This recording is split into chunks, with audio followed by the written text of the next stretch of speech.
குட்டீஸ், இன்னைக்கு ஆதி சங்கரர் வாழ்க்கையில் நடந்த கதையை படிக்கலாம் வாங்க. கதையின் பெயர் செயலுக்கு ஏற்ற பலன். செயல் அப்படின்னா ஆக்ஷன், நம்ம என்ன செயல் செய்கிறோமோ அது. பலன்னா பெனிஃபிட், நல்லது செஞ்சால் நல்ல பெனிஃபிட் கிடைக்கும், கெட்டது பண்ணால் நம்மளுக்கும் கெட்டது நடக்கும்.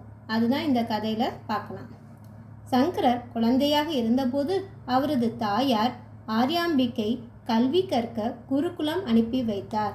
ஆதிசங்கரர் சின்ன குழந்தையா இருக்கப்ப அவங்க அம்மா என்ன செய்கிறாங்க, ஆரியாம்பிகை இப்போல்லாம் நம்ம ஸ்கூலுக்கு அனுப்புகிறோம், அப்போல்லாம் குருகுலம் தான் இருக்கும். குருகுலம் அப்படின்னா அவங்க சொல்லித்தர குரு இருப்பாங்க, அவங்க கூட தங்கியிருந்து அவங்க சொல்கிற வேலையெல்லாம் செஞ்சுட்டு அவங்க சாப்பாடெல்லாம் அவங்கவுங்க யாசகம் செய்யணும். யாசகம் அப்படின்னா பெக்கிங், பிச்சை எடுக்கணும். ஒவ்வொரு வீட்டில் அம்மா கொடுங்க, சாப்பாடு கொடுங்க கேட்டு உணவு பெற்று தான் அவங்க சாப்பிட முடியும். குருக்கு பணிவிடை செஞ்சுட்டு அவருக்கு எப்போ டைம் கிடைக்க அந்த மாதிரி அப்போ அவர் எல்லாம் சொல்லி கொடுப்பாரு. அதுதான் குருகுலம். அங்கே படிக்கிறதுக்கு அனுப்புகிறாங்க.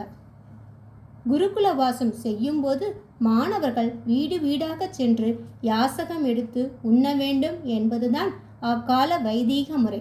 அப்படி பாருங்கள், அதுதான் சொல்கிறாங்க. குருகுலம் அப்படின்னா அங்கே போய் மாணவர்கள் சாப்பிட்றதுக்கு வீடு வீடாக போய் யாசகம்னா பெக்கிங், அம்மா கொடுங்க, ஏதாவது சாப்பிட கொடுங்க அப்படின்னு ஒவ்வொரு வீடாக போய் உணவு, நம்ம வேண்டிய உணவை பெறணும். அதுதான் அந்த கால முறை. அவ்வாறே சங்கரர் ஒவ்வொரு வீடாக சென்று யாசகம் கேட்டு வந்தார். அதே மாதிரி சங்கரர் அதான முறை, அதனால அவரும் ஒவ்வொரு வீட்டுக்காக போய் கேட்குறாரு. ஓர் ஏழை அந்தணன் வீட்டிலும் யாசகம் கேட்டார். ஒரு ஏழை புவர் அந்தணன் வீட்டில், பிராமின் வீட்லேயும் போய் அவங்க கேட்குறாங்க, உணவு கேட்குறாங்க. அவர் சென்ற சமயம் அந்தணர் வீட்டில் இல்லை. அவர் போன டைமில் அந்தணர் அவர் வீட்டில் இல்லை.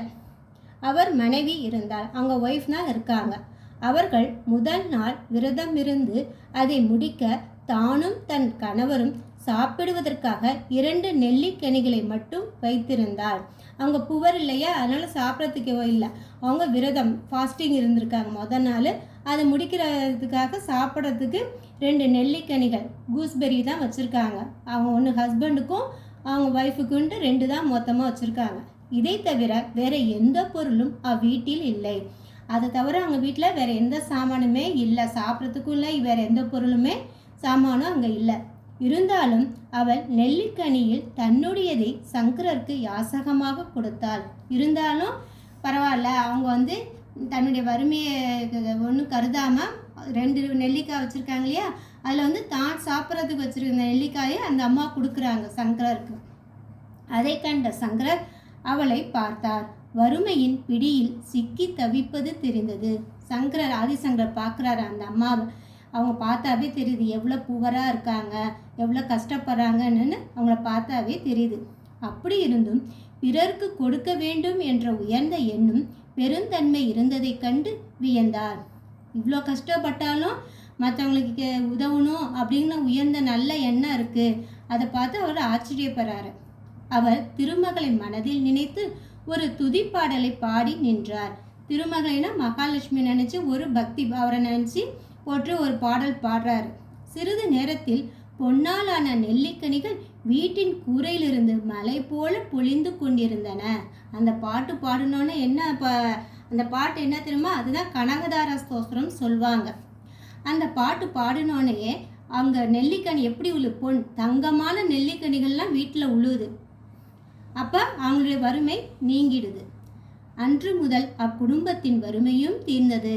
இப்போ கோல்டு நெல்லிக்காய் விழுந்தால் அவங்க ரொம்ப அந்த குடும்பத்தில் வறுமை நீங்கி நல்லா சந்தோஷமாக வாழ ஆரம்பிக்கிறாங்க.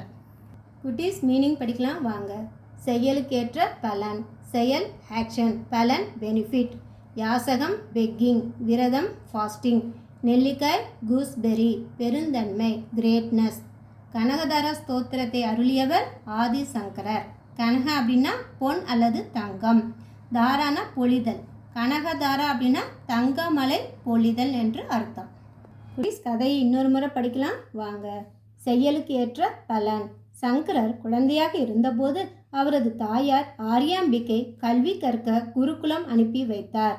குருகுல வாசம் செய்யும் போது மாணவர்கள் வீடு வீடாக சென்று யாசகம் எடுத்து உண்ண வேண்டும் என்பதுதான் அக்கால வைதீக முறை. அவ்வாறு சங்கரர் ஒவ்வொரு வீடாக சென்று யாசகம் கேட்டு வந்தார். ஒரு ஏழை அந்தணன் வீட்டிலும் யாசகம் கேட்டார். அவர் சென்ற சமயம் அந்தணர் வீட்டில் இல்லை. அவர் மனைவி இருந்தாள். அவர்கள் முதல் நாள் விரதமிருந்து அதை முடிக்க தானும் தன் கணவரும் சாப்பிடுவதற்காக 2 நெல்லிக்கனிகளை மட்டும் வைத்திருந்தாள். இதை தவிர வேறு எந்த பொருளும் அவ்வீட்டில் இல்லை. இருந்தாலும் அவள் நெல்லிக்கனியில் தன்னுடையதை சங்கரருக்கு யாசகமாக கொடுத்தாள். அதை கண்ட சங்கரர் அவளை பார்த்தார். வறுமையின் பிடியில் சிக்கி தவிப்பது தெரிந்தது. அப்படியிருந்தும் பிறர்க்கு கொடுக்க வேண்டும் என்ற உயர்ந்த எண்ணம் பெரும் தன்மை இருந்ததைக் கண்டு வியந்தார். அவர் திருமகளை மனதில் நினைத்து ஒரு துதிப்பாடலை பாடி நின்றார். சிறிது நேரத்தில் பொன்னாலான நெல்லிக்கனிகள் வீட்டின் கூரையிலிருந்து மழை போல பொழிந்து கொண்டிருந்தன. அன்று முதல் அக்குடும்பத்தின் வறுமையும் தீர்ந்தது. குட்டீஸ், கதையை படித்து ப்ராக்டிஸ் பண்ணுங்கள். வீடியோவை சப்ஸ்கிரைப் பண்ணுங்கள், ஷேர் பண்ணுங்கள், லைக் பண்ணுங்கள், கமெண்ட் பண்ணுங்கள். அடுத்த வீடியோவில் சந்திக்கலாம்.